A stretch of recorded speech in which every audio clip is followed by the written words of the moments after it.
eu não ia fazer nenhuma fala agora, porque hoje temos as 7 voltas, né? Mas acho que essa leitura é muito oportuna para fazer uma explicação que às vezes passa despercebida. Veja só, ao amanhecer, Jesus chamou os discípulos e escolheu 12 entre os discípulos, aos quais deu o nome de apóstolos. Depois de chamar, ele desceu da montanha com eles e parou num lugar plano, e ali estavam muitos dos discípulos e grande multidão de gente. Veja, discípulos, dos quais ele escolheu os apóstolos, e junto com os discípulos tinha uma multidão de gente.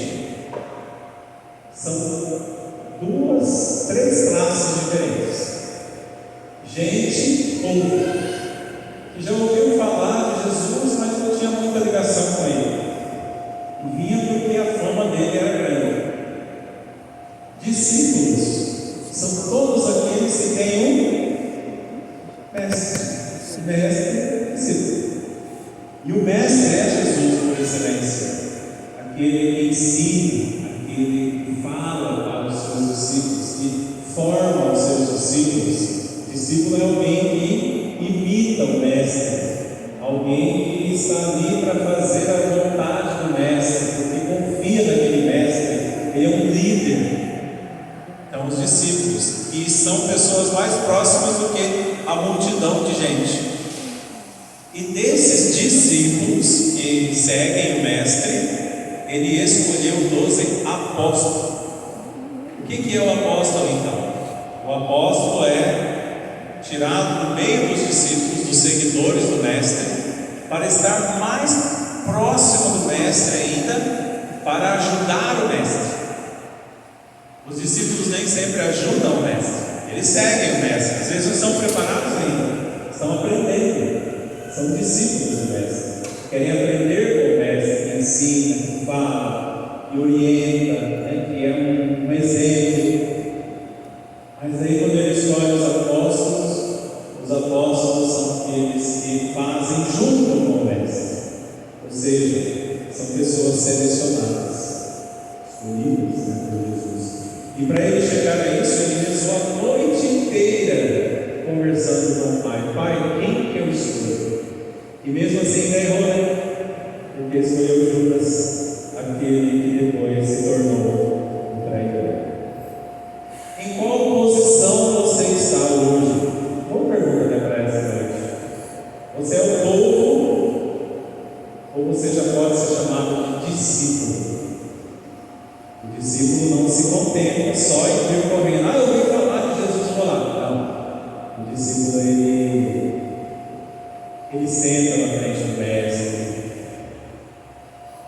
ele reza diante do mestre, ele lê o que o mestre pensa, os evangelhos em casa, ele quer se configurar aquele mestre, quer saber tudo que aquele homem faz, aquela pessoa faz, o que ele pensa, o que ele gosta, tudo. O discípulo, ele vai assim, ó, seguindo o mestre, você com a sombra do mestre. Ele, nossa, eu admiro tanto que eu quero ser igual a ele. Qual posição você está? Ou você já está sendo considerado, se Jesus viesse aqui hoje e falava assim, meu apóstolo, você está firme. Tem apóstolos aqui, não é só o padre não, que é escolhido, não é só o religioso que é escolhido, não. Tem apóstolos no meio de nós, pregadores, pessoas que assumem a missão, que evangeliza, que leva a palavra, que leva a mensagem, né, que é catequista, que ensina, enfim, são discípulos, são apóstolos. Então, é interessante a gente perceber que a gente começa com o povo, e a gente vai se apaixonando por Jesus, e quer viver por Cristo, com Cristo, com Cristo. Depois isso ainda é pouco, a gente quer fazer mais, não é assim? O processo é esse. Hoje nós temos uma pessoa que muito especial, que vai fazer a primeira comunhão. O Arnaldo, você está vendo? Olha que legal, ele passou por uma experiência lá quando ele era criança, fez a catequese, tudo, mas teve uma questão lá que aconteceu, ele não fez a primeira comunhão. E a vida seguiu.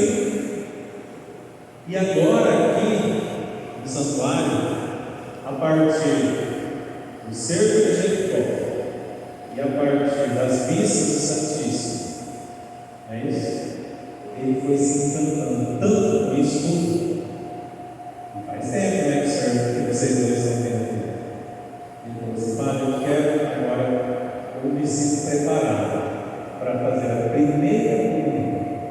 Tão bonito isso, porque foi uma caminhada, um processo. Estava no meio do povo, aí se encantou com o Mestre Jesus, foi se aproximando dele, na oração, na leitura.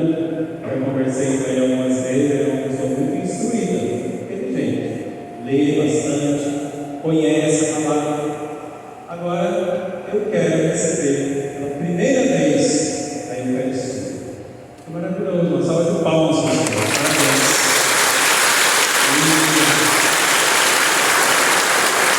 O mais interessante é que a sedução foi acontecendo por causa do Santíssimo, no cerco e na quinta-feira. Não é maravilhoso isso? Por isso que esse santuário, com essa devoção à Eucaristia, é muito bonito, né? Vamos continuar a nossa celebração agora, colocando no altar as oferendas.